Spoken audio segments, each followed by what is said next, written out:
Welcome and welcome back to my channel Biolit Academy में आप सभी का बहुत बहुत स्वागत है और मैं हूं शशि तिवारी। आज का हमारा जो टॉपिक होने वाला है वो होने वाला है मीसोसोम्स। आज हम मीसोसोम्स को बहुत अच्छे से जानेंगे कि मीसोसोम्स क्या होता है, क्या फंक्शंस है और कितने टाइप्स हैं। All right, okay. So video शुरू करने से पहले एक चीज मैं आप लोग को बता देती हूँ। जो लोग नए हैं मेरे चैनल पे वो लोग मुझे सब्सक्राइब कर सकते हैं अगर आपको मेरा वीडियो अच्छा लगता है। और आप मुझे इंस्टाग्राम पे भी फॉलो कर सकते हैं, इंस्टाग्राम का भी हैंडल दिया हुआ है आपके स्क्रीन पे। इसके अलावा आप मुझे टेलीग्राम पे भी ज्वाइन कर सकते हैं, टेलीग्राम का भी हैंडल दिया हुआ है स्क्रीन पे। ऑल राइट, सो बिना टाइम वेस्ट करते हुए चलिए शुरू करते हैं। मीसोसोम्स। सो मीसोसोम्स क्या है? मीसोसोम्स एक इनफोल्डिंग है, एक फोल्ड है जो आप यहाँ पे देख रहे हैं। ये देखिए, यहाँ पे एक फोल्डिंग आप देख रहे हैं मेम्ब्रेन की। आप अगर बाहर की लेयर देखें, 3 लेयर होती है ना। एक हो गई आपकी कैप्सूल, राइट। फिर उसके नीचे क्या होती है आपकी सेल वॉल, दूसरे कलर से बना देती हूँ। फिर ये आपकी क्या है? ये सेल वॉल है, राइट। ये है आपकी कैप्सूल, ये है आपकी सेल वॉल। समझ में आई बात?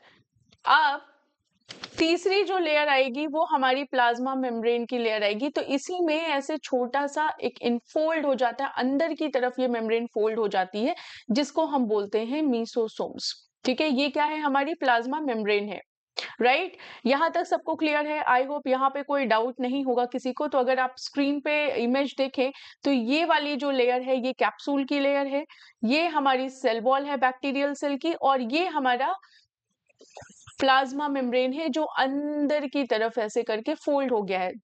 ठीक है, इसी फोल्डिंग को हम बोलते हैं मीसोसोम्स। और ये सिर्फ और सिर्फ प्रोकैरियोटिक बैक्टीरियल सेल में आपको मिलेगा और कहीं नहीं मिलेगा। ठीक है, ये बैक्टीरियल सेल में मिलेगा, प्रोकैरियोटिक सेल्स में। तो अब बात ये आती है कि किसने सबसे पहले देखा। तो एक साइंटिस्ट हुआ करते थे, जॉर्ज बी चैपमैन और जेम्स हिलर। इन्होंने 1953 में इसे देखा, राइट। और उन्होंने इसे मीसोसोम नाम नहीं दिया, बल्कि शुरू में इसका नाम जो रखा गया वो पेरिफेरल बॉडीज रखा गया, राइट। फिर हमारे साइंटिस्ट आए फिट्ज जेम्स। इन्होंने 1960 में सबसे पहले इसको टर्म दिया मीसोसोम। क्या टर्म दिया? मीसोसोम। सो अगर आपसे पूछा जाता है कि मीसोसोम टर्म किसने दिया है, देन जो टर्म दिया है वो फिट्ज जेम्स ने दिया है 1960 में, राइट। अब ये प्रेजेंट कहाँ होते हैं? ये बैक्टीरिया यानी प्रोकैरियोट्स में प्रेजेंट होते हैं। होते क्या है? ये एक इनफोल्डिंग होते हैं या फिर इन्वेजिनेशन होते हैं प्लाज्मा मेम्ब्रेन के। ठीक है, किस किस फॉर्म में दिखाई देते हैं? वेसाइकल, ट्यूब्यूल्स और लैमेली, ये मैं आपको बताऊंगी। यूकैरियोटिक सेल में होते हैं क्या? नहीं, यूकैरियोटिक सेल में ये नहीं पाए जाते हैं, सिर्फ और सिर्फ प्रोकैरियोटिक सेल में पाए जाते हैं। ठीक है, आई होप आपको मीसोसोम का एक ओवरव्यू आपको समझ में आया होगा कि मीसोसोम एक्चुअली में क्या होता है, राइट। अब देखते हैं हम कि मीसोसोम का स्ट्रक्चर किस तरीके से है, किस किस तरह से ये दिखाई देता है आपको एक प्रोकैरियोटिक सेल में। तो देखिए, प्रोकैरियोटिक सेल में यहाँ पे एक वेसाइकल जैसा, ये अगर प्लाज्मा मेम्ब्रेन है तो ये कुछ कुछ इस तरह से प्लाज्मा मेम्ब्रेन अंदर की तरफ फोल्ड हो जाएगी। तो ये फॉर्म जो कहलाता है ये कहलाता है वेसाइकल। ठीक है, ये क्या है? ये वेसाइकल है, राइट।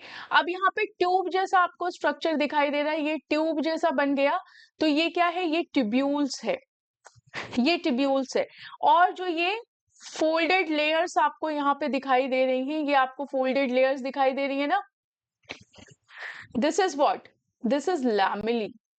इस तरीके से आपको प्रोकैरियोटिक सेल में मीसोसोम नजर आएगा। ठीक है, 3 फॉर्म में दिखाई दे सकता है। वेसाइकल में हो सकता है, vesicle is like small bubble structure होता है। और ट्यूब्यूल्स जो होता है वो ट्यूब शेप का एक्सटेंशन होता है, जैसे ट्यूब होती है कुछ इस तरीके से है, जैसे यहाँ पे आपको दिखाई दे रहा है। लैमेली इस तरीके से होता है, फ्लैट और लेयर्ड फोल्ड होते हैं। ठीक है, क्लियर है? यहां तक समझ में आया?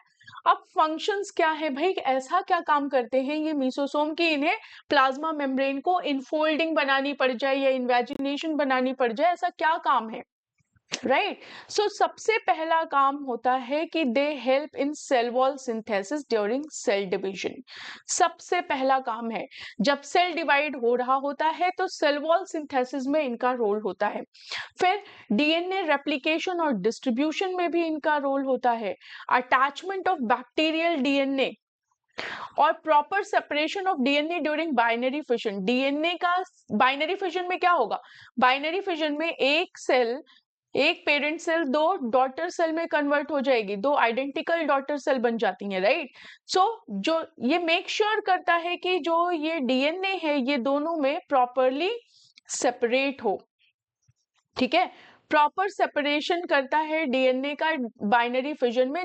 अब अगर ये यहाँ पे प्रॉपरली सेपरेट नहीं होगा तो ये डॉटर सेल्स में कैसे जाएगा, ठीक है, क्लियर है। तो पहला फंक्शन है सेल वॉल फॉर्मेशन, दूसरा है डीएनए रेप्लिकेशन और डिस्ट्रीब्यूशन में हेल्प करता है, तीसरा है रेस्पिरेशन में भी हेल्प करता है। अब एक बात समझिए, प्रोकैरियोटिक के पास माइटोकॉन्ड्रिया नहीं होती है, ठीक है। प्रोकैरियोटिक के पास माइटोकॉन्ड्रिया नहीं होती है, तो उनका जो रेस्पिरेशन होता है वो कहाँ पे होगा, प्लाज्मा मेम्ब्रेन एंड मीसोसोम में होता है, ठीक है। सो उनका रेस्पिरेशन कहाँ पे होगा, मीसोसोम में होगा। तो इसलिए ये जो मीसोसोम्स होते हैं इनके पास ऐसे एंजाइम्स होते हैं जो सेलुलर रेस्पिरेशन में हेल्प करते हैं, जो प्रोकैरियोटिक सेल के रेस्पिरेशन में हेल्प करते हैं, राइट। चौथा काम क्या है, एंजाइम सिक्रीशन। ये एंजाइम सिक्रीशन में हेल्प करते हैं, क्लियर है यहाँ पे। अब क्योंकि ये फोल्डिंग्स अंदर की तरफ हो रहे हैं तो क्या हो रहा है, सरफेस जो एरिया है वो इंक्रीज हो रहा है। अगर सपोज करो ये सिंपल इतना होता तो इतना ही होता ना। अब अगर ये अंदर फोल्ड हो गया, इतना हो गया, तो आप समझो कि ये इतना तो एक्स्ट्रा आ गया ना, यहां से लेके और यहां तक तो एक्स्ट्रा आया, ये वाला पार्ट इतना तो इतना, जितना प्लाज्मा मेम्ब्रेन है यहाँ पे इतना ही है, लेकिन इंक्रीज कैसे हुआ, ये इतना बढ़ गया, राइट। तो ये क्या करते हैं, सरफेस एरिया को इंक्रीज करते हैं। क्यों इंक्रीज करने की जरूरत होती है भाई, मेटाबॉलिक एक्टिविटीज होंगी, जितना अच्छा सरफेस एरिया होगा उतना बढ़िया से मेटाबॉलिक एक्टिविटीज होंगी, क्लियर है यहाँ पे। Now now we will understand कि कितने टाइप के मीसोसोम्स होते हैं और ये डिपेंड करता है उनके फंक्शन पे, क्लियर है। अब हमने समझ लिया भाई कि जो मीसोसोम है वो इनवर्ड इन्वेजिनेशन या इनफोल्डिंग है प्लाज्मा मेम्ब्रेन की। अब इनको इनके फंक्शन के बेसिस पे दो तरीके से दो पार्ट में क्लासिफाई करते हैं, एक होता है सेप्टल मीसोसोम, दूसरा होता है लेटरल मीसोसोम। लेटरल मीसोसोम को हम पेरिफेरल मीसोसोम भी बोलते हैं। आइए बताती हूँ एक वन बाय वन करके। सेप्टल मीसोसोम क्या होता है, देखिए जब सेल डिवीजन होगा ना, सेल डिवीजन जब होगा तो यहां से होगा, राइट। तो ये क्या करता है कि यहाँ पे देखिए ये सेप्टल जो रीजन है, ठीक है, सेप्टल जो रीजन है यहां से यहाँ पे ये मिलता है और हेल्प करता है। कब कब दिखाई देगा, जब सेल डिवीजन होगा। कौन सा सेल डिवीजन होता है, बाइनरी फिजन होता है, समझ में आई बात। प्रोकैरियोटिक सेल में बाइनरी फिजन यहाँ पे होगा, तब ये दिखाई देगा यहाँ पे। अगर ये सेप्टल एरिया में दिखाई देता है तो कहाँ कब दिखाई देगा, जब बाइनरी फिजन होगा, ठीक है। क्या करता है, हेल्प करता है सेल डिवीजन में, क्लियर है। हमने पीछे समझा था ना क्या करता है, ये सेल डिवीजन में हेल्प करता है। फंक्शन क्या है, during binary fission the plasma membrane fold inwards at the center of the cell. This folding forms the septum which eventually separate the parent cell into two daughter cells. See how ये septum धीरे धीरे और गहरा होता चला जाएगा और ये ऐसे बन जाएगा। अब यहां वाला पार्ट हट गया, ठीक है, और आप देखिए ये सेप्टम ऐसे करके ऐसे हो जाएगा। अब ये सेप्टम क्या बन गया,